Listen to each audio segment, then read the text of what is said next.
जय जिजाऊ.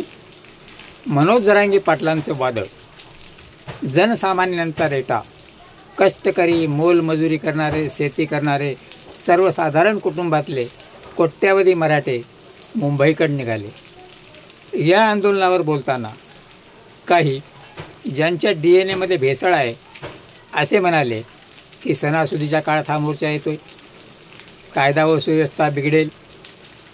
पण काही लोकांनी मात्र हा सामाजिक प्रश्न आहे, न्यायाचा प्रश्न आहे आणि तो त्यांचा हक्क त्यांना मिळाला पाहिजे याची भूमिका घेतली.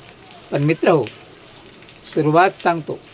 एक राजा जो मराठा वंशात जन्माला आला ते राजर्षी छत्रपती शाहू महाराज, ज्यांनी पहिल्यांदा या देशात आरक्षणाची संकल्पना मांडली आणि त्यावर डॉक्टर बाबासाहेब आंबेडकरांनी, महामानवांनी पुरेपूर अभ्यास करून ते लागू केले.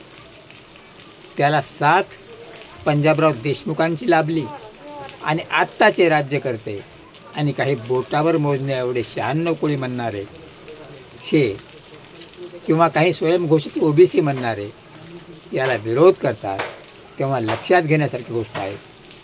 महाराष्ट्रातील 18 पगड जाती, दलित, मुस्लिम, वंजारी, धनगर, माळी, साळी, कुस्ती, कुंभार, सुतार, लोहार, चांभार सर्व समाजाचा याला पाठिंबा असताना अशी टिप्पणी करणं आणि एका ऊसतोड कामगाराच्या मुलानं उभारलेल्या आंदोलनाला नावबोट ठेवणं कितपत योग्य आहे?